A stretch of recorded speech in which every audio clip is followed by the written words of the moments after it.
Dear students, welcome to this subject UEC 512 Linear Integrated Circuits and Applications.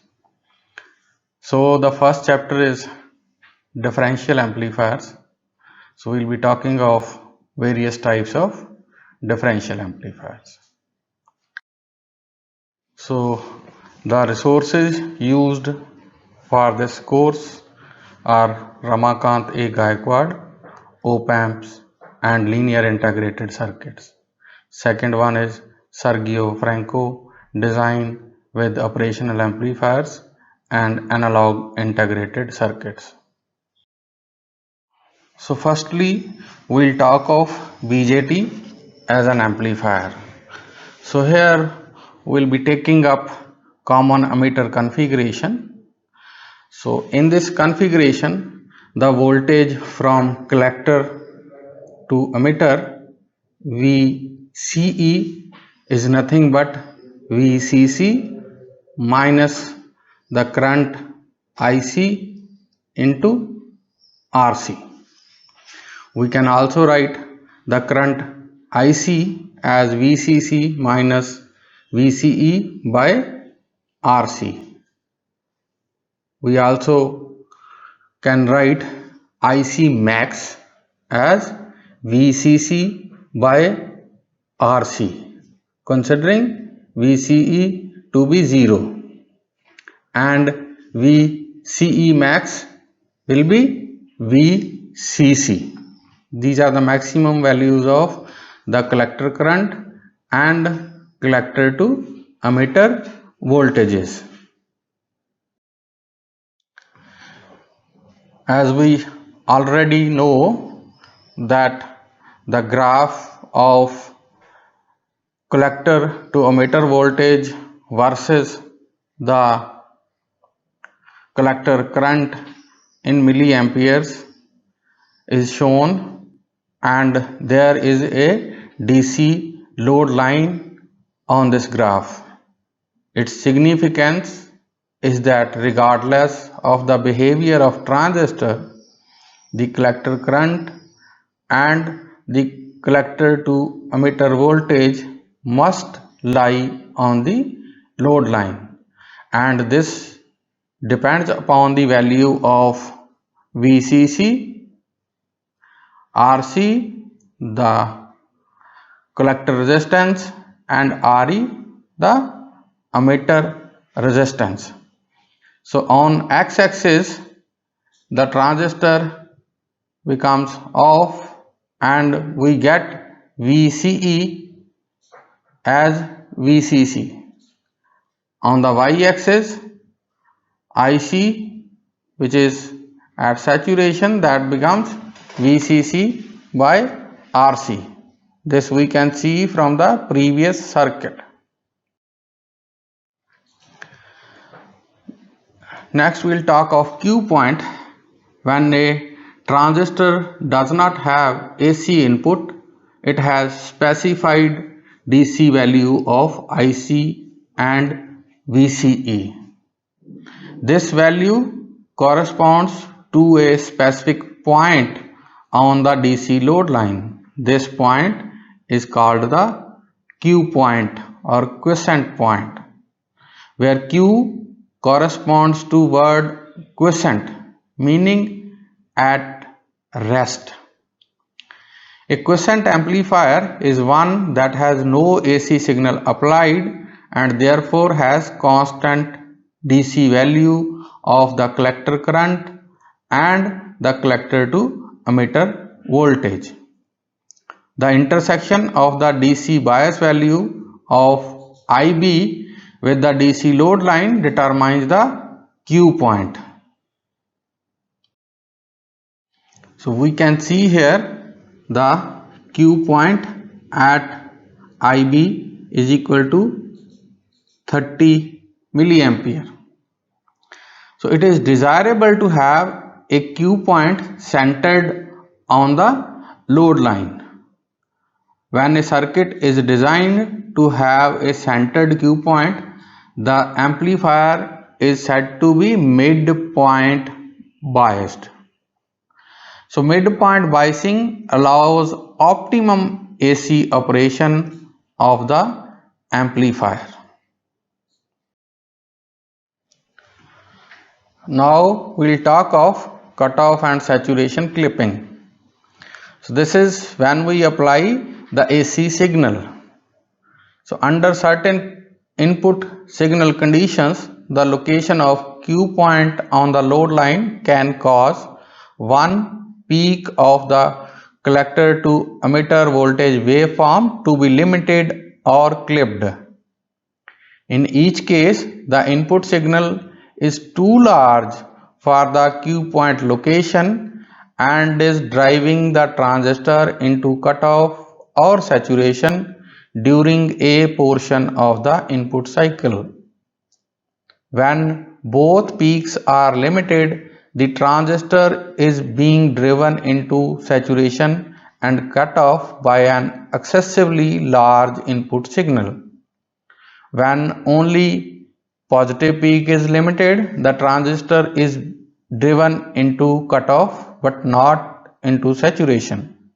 And when only negative peak is limited, the transistor is being driven into saturation but not cutoff. This is the reason we want the Q point to be at the center of DC load line.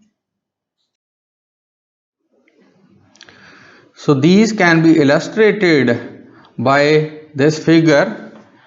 So transistor is driven into saturation because the Q point is too close to saturation and it is not at the center.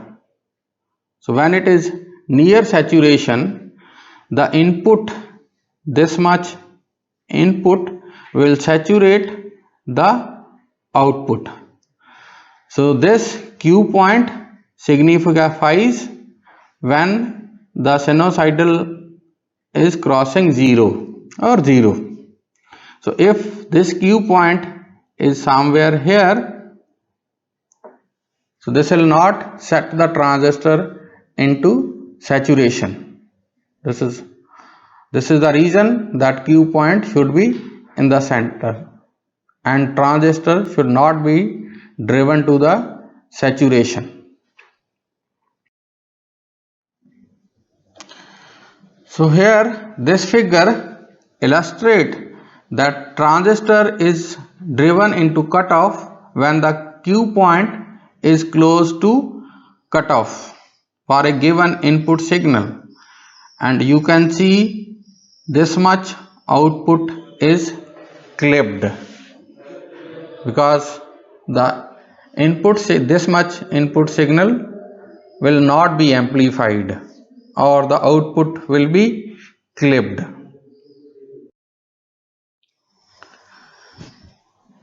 So differential amplifier is a device that amplifies the difference between two input signals.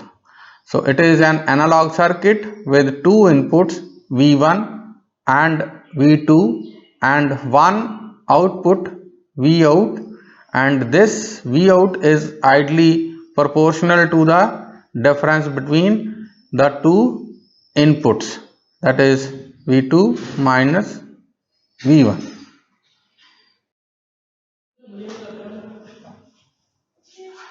So we have to consider emitter biased circuit.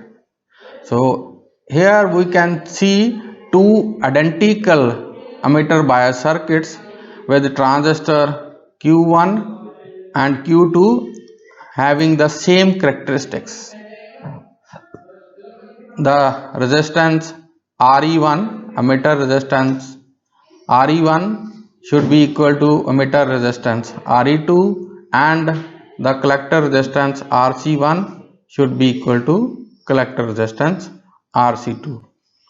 The magnitude of the voltage plus VCC should be equal to minus VEE. So these are two emitter biased circuits which are identical. We should remember that the supply voltage plus VCC and minus VEE are to be measured with respect to ground. And to obtain a single circuit of differential amplifier, we should connect these two circuits as follows.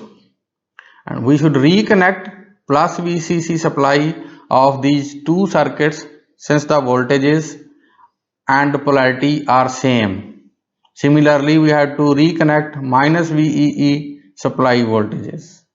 We have to connect emitter E1 of transistor Q1 to E2 of transistor Q2. We should apply input signal Vin to the base of B1 of transistor Q1 and Vin2, that the second input signal, should be applied to the base of transistor Q2, and we will label the voltage between the collectors of two transistors C1 and C2 as the output voltage.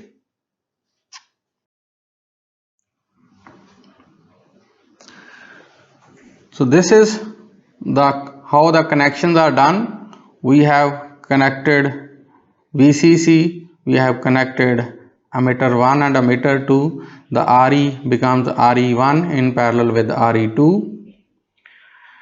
Base of transistor 1, we are giving input 1. Base of transistor 2, we are giving input 2. And across the collectors of two transistors, we are taking the output V0. This configuration is called dual input because we are giving two inputs, Vin1 and Vin2. Balanced output because the output is taken from the collector of two transistors. It is balanced. Whenever the output is taken from collector with respect to ground, that is unbalanced output. So this is the first configuration of differential amplifier. By using two transistors, we have made a differential amplifier, and it is dual input balanced output differential amplifier. So the differential amplifier in the input stage of op-amp can be used in four configurations. Dual input balanced output.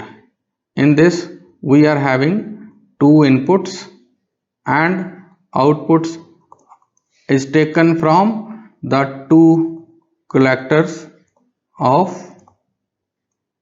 the two transistors. Dual input unbalanced output. So inputs are 2, but the output is taken from one collector and ground. Similarly, for single input balanced output, we have one input, and balanced output means output is taken across two collectors of the two transistors.